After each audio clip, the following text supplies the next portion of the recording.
Boa noite a todos. Boa noite. E a Valentina? A tarefa que sempre cabe ao último é sempre a mais ingrata, porque os palestrantes anteriores são sempre surpreendentes, são sempre brilhantes, e ainda mais depois dessa demonstração pública de carinho do Daniel, que é realmente uma pessoa muito carinhosa, fica difícil a gente falar qualquer outra coisa. Mas eu queria agradecer, em nome de todos que estão na mesa, ao desembargador Luiz Haddad. Muito obrigado pela oportunidade, pelo convívio. E queria, antes de começar a falar sobre as minhas impressões do código, trazer aqui uma questão pessoal que eu acho bacana, porque hoje, além da gente trabalhar o novo código, a gente está diante de um evento festivo. A gente está lançando oficialmente o nosso livro, que deu muito trabalho, tomou muitos fins de semana. Nossa, estamos todo o tempo livre. Mas eu queria separar um momento para falar uma coisa interessante para vocês. É até difícil um pouco para falar nesse momento, porque há cerca de 13 anos atrás, eu estava sentado no auditório da Emerge para aprender o novo Código Civil. E, para mim, é um momento muito marcante ser agora o palestrante e ter pessoas aqui para ouvir o que eu tenho para dizer sobre uma nova lei que surge. E é interessante porque eu vou ter que acusar a idade. Eu me formei pelo Código 16. Muitos daqui que estão assistindo nem sabem que existe o Código 16, eu queria um dia 16, mas eu sou mais novo que você. E isso eu vou sempre ser. E isso é muito marcante para mim. E quando eu conversei com o Flash pela primeira vez, a gente convidou o Daniel, eu cheguei a falar isso com ele, que vai ser muito marcante para a gente, porque nós somos old school, né? Eu sou aqui o mais novo em termos de carreira acadêmica, eu tenho só 11 anos de sala de aula, e de Emerge são 8 anos. Então, para mim, é bem marcante. Eu queria agradecer novamente ao desembargador Luiz Haddad por essa oportunidade. E mais um momento marcante, porque pela primeira vez na minha vida, os meus alunos fazem parte da minha família e da minha seleta seleção de amigos. É interessante olhar aqui e ver que minha avó está olhando para mim, minha mãe, meu pai, meus amigos de infância e minha filha. Enfim, isso é muito bacana. Queria agradecer também por ter esse momento. E lamentar, porque eu tenho alguns amigos aqui de infância que sabem coisas da minha vida que, de repente, a gente não pode nem conversar aqui nesse momento. Mas vamos lá, senhores. Tanto o Flecha quanto o Daniel, eles abordaram de uma forma muito bacana o novo CPC, porque eles apresentaram a vocês o novo CPC, o que torna mais fácil a minha leitura, porque eu separei um dos pontos que tem exatamente ligação com o que os dois falaram. Uma coisa que me incomoda muito, como eu sei que incomoda os demais, é imputar ao Poder Judiciário e aos agentes públicos que trabalham no Poder Judiciário e à advocacia, imputar a todos eles a culpa pela morosidade do Judiciário, que eu nem gosto de falar isso, na verdade, na morosidade da prestação jurisdicional. A rigor, a gente tem que esquecer que a lei que tem que obrigar a gente a fazer alguma coisa. A questão é a mudança de cultura, de esquecer essa questão de demandismo, realmente focar no acordo, focar na mediação, e por aí a gente vai conseguir desafogar o Judiciário. Dentro desse contexto, principalmente do que o Daniel falou, eu separei o incidente de resolução de demandas repetitivas, porque dentro do novo CPC, eu arrisco a dizer que é o único instituto novo. Não tinha nenhum parâmetro em nosso ordenamento dentro desse incidente, e acredito que vai ser o ponto mais difícil de ser enfrentado na prática. O Daniel levantou uma questão importante sobre a fundamentação da sentença, que tem ligação precisa com o incidente de resolução de demandas repetitivas, que é o artigo 489, parágrafo 1º, incisos 4 e 5. Nesses dois incisos, o legislador deixa muito claro que não será considerada como fundamentada uma sentença quando o magistrado se referir a apenas um precedente, o que é muito comum, para quem milita na prática, verificar a fundamentação de acordo com o precedente número tal do STJ, de acordo com a súmula número tal do Supremo e do TJ, e por aí vai.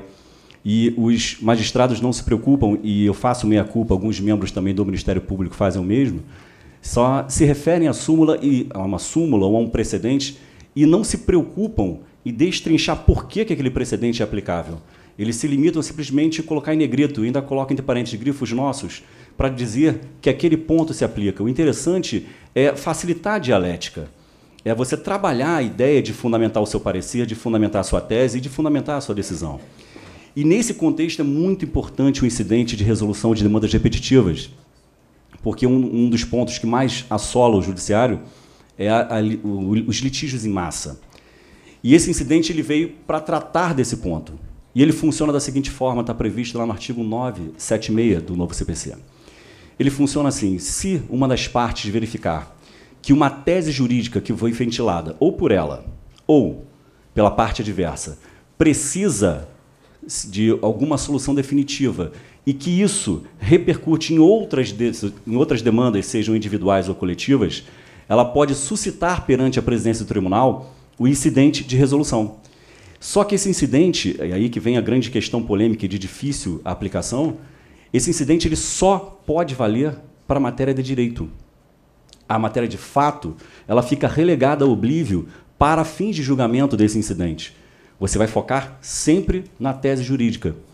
E ao aplicar a tese jurídica, ao definir a tese jurídica, o tribunal, e aí pode ser o TRF, pode ser o TJ, que seja, o tribunal ele vai dar eficácia vinculante a esse precedente, a essa tese jurídica. Leia-se, todos os órgãos jurisdicionais da região, no caso dos tribunais federais, ou do Estado, no caso dos tribunais dos Estados, estarão jungidos a seguir esse precedente. E o detalhe, não só a seguir o resultado desse precedente, não só a seguir o dispositivo desse precedente, eles deverão seguir também os fundamentos desse precedente. E aí eu vou especificar ainda mais, não todo o fundamento, mas sim um fundamento relevante, a motivação determinante daquele precedente. Isso vai facilitar o controle de todos os atores que participam do judiciário. Vai facilitar a vida do advogado, do defensor público, do membro do Ministério Público e dos membros da advocacia pública, porque facilitará. Ao aplicar a tese jurídica, não bastará ao juízo simplesmente indicar que o tribunal já fixou aquela tese jurídica. Ele vai ter que dizer por que essa tese jurídica vai ser aplicada àquele caso concreto. Ou por que ele vai deixar de aplicar naquele caso concreto a tese jurídica. Se ele aplicar o caso concreto, tranquilo. Se adequou, perfeito. Não haverá necessidade de nova discussão da matéria. Mas se ele deixar de aplicar, ele vai ter que sustentar das duas uma. Ou o chamado overriding, vai ter que sustentar que essa tese jurídica parcialmente perdeu a sua eficácia, ou o overruling, ele vai ter que sustentar que essa tese jurídica que foi definida não mais é utilizada pelo tribunal.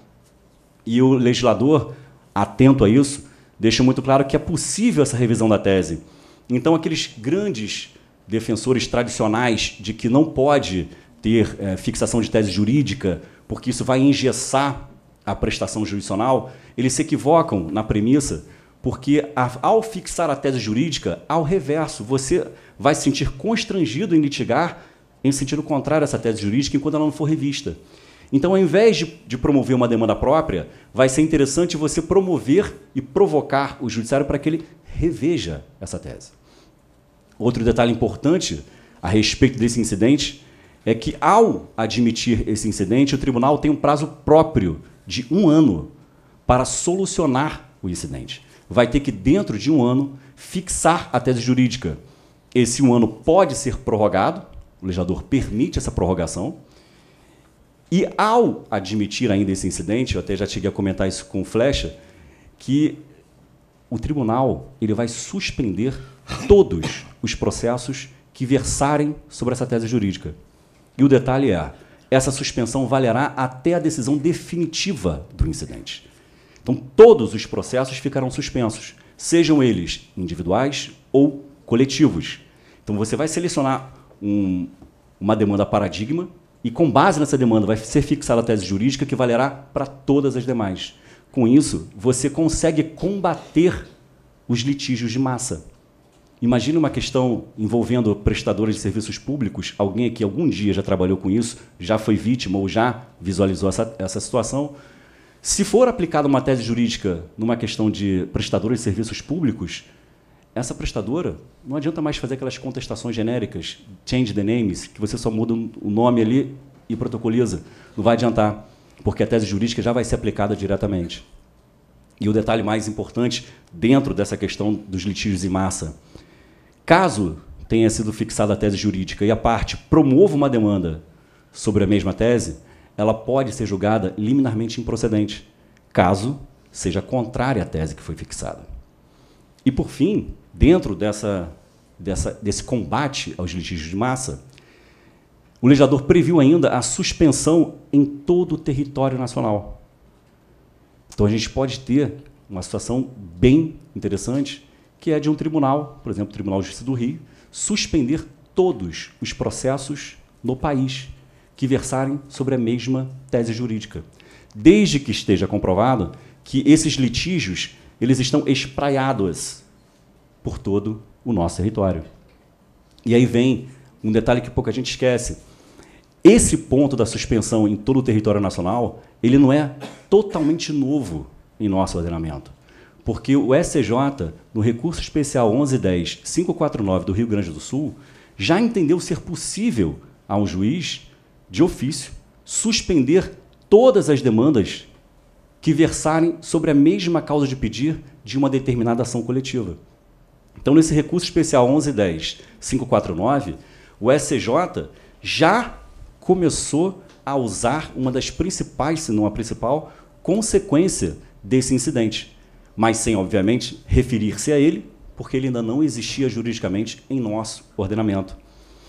Um instituto correlato, que já existia, está previsto no artigo 104 do Código de Defesa do Consumidor e no artigo 22, parágrafo 1º da Lei do Mandado de Segurança, que é o sistema do Fair Notice e do Right to Opt, naquele em que há uma concomitância entre uma ação coletiva e uma ação individual versando sobre a mesma tese jurídica.